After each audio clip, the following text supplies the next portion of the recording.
Assalamualaikum warahmatullahi wabarakatuh. Bagaimana kabar kalian semua? Semoga baik-baik saja dan selalu dalam lindungan Allah Subhanahu wa taala. Alangkah baiknya sebelum kita mulai pembelajaran, mari kita berdoa terlebih dahulu. Bismillahirrahmanirrahim. Raditu billahi robba wa bil islami dina wa bi Muhammadin nabiyya wa rasula. Rabbi zidni ilma warzuqni fahma. Amin ya rabbal alamin. Nah, semoga dengan kegiatan berdoa tadi, pembelajaran kita pada hari ini dapat berlangsung dengan lancar dan ilmu yang kita dapatkan dapat menjadi manfaat bagi kita semua. Amin, amin ya rabbal alamin.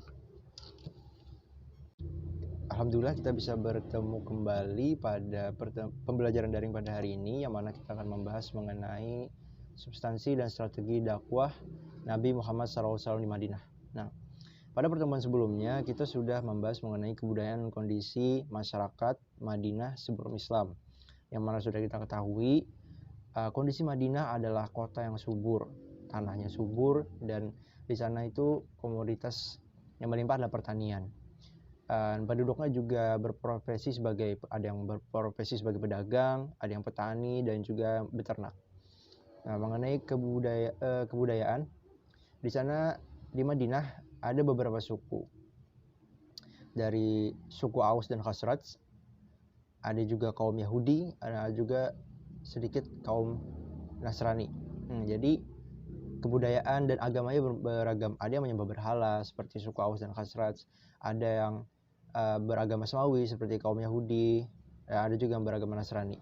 Nah, pada pembelajaran hari ini kita akan membahas mengenai substansi dan dakwah Nabi Muhammad SAW. Jadi kita akan membahas mengenai seperti apa inti dakwah setelah Nabi datang dan seperti apa strategi beliau dalam menyebarkan Islam di kota Madinah. Jadi tujuan pembelajarannya adalah kalian dapat menjelaskan mengenai substansi dan strategi dakwah Nabi Muhammad SAW di Madinah.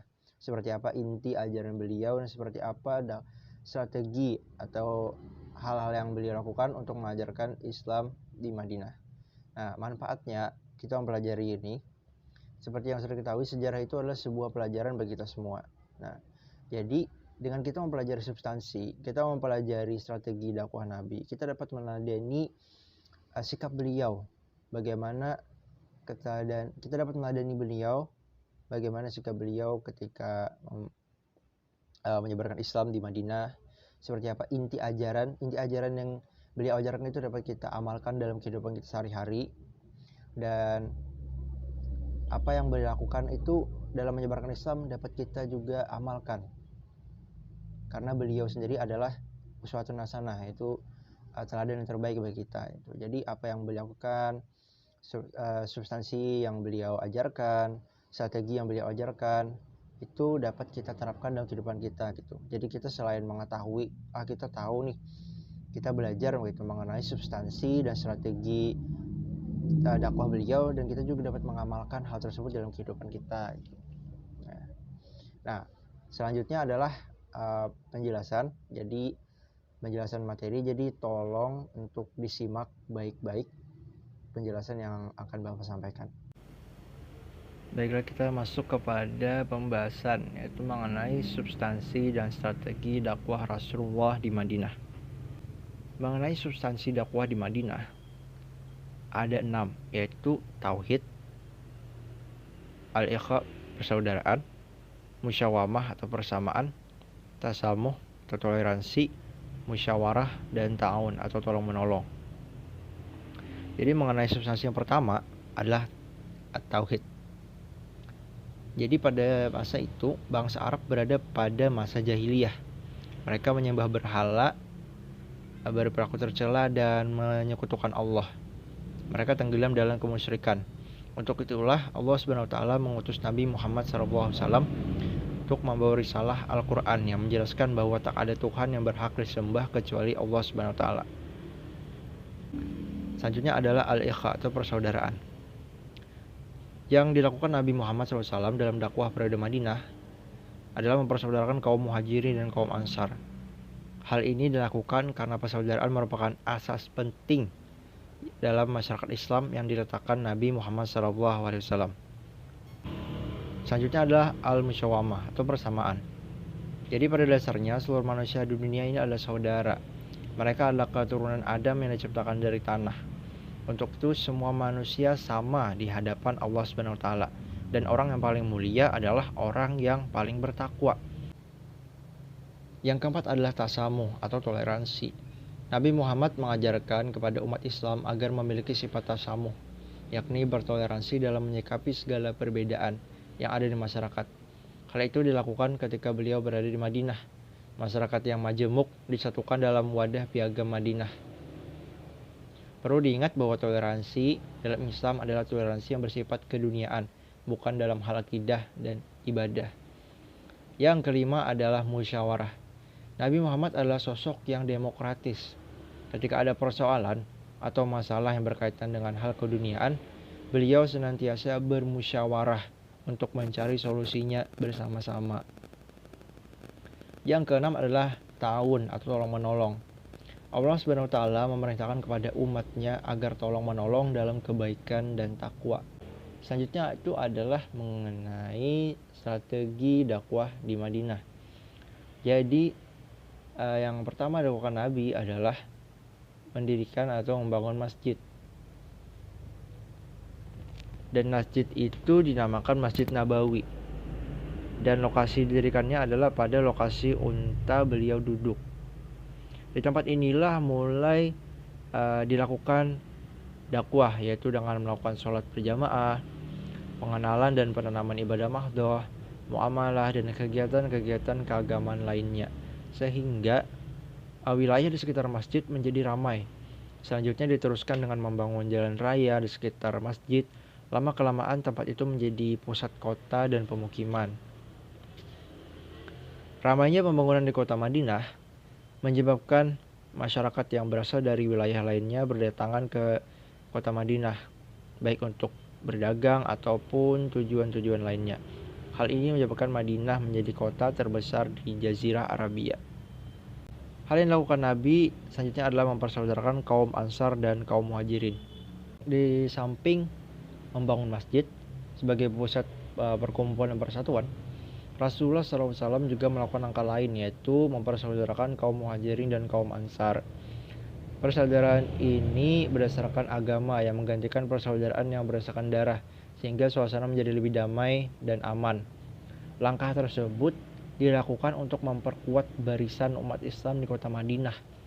Dengan mempersatukan kedua saudara atas dasar agama, maka persatuan di antara mereka semakin kokoh. Selanjutnya adalah beliau, Nabi Muhammad, itu memperakasai piagam Madinah.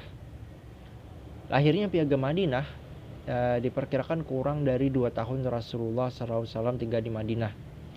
Nah, ini membuktikan bahwa Rasulullah dalam dakwahnya berhasil mengadakan konsolidasi dan negosiasi dengan berbagai kelompok kepentingan di Madinah. Selanjutnya tampil sebagai pemimpin serta menata kehidupan sosial politik di sana. Piagam Madinah ini secara tidak langsung menandai berdirinya sebuah negara.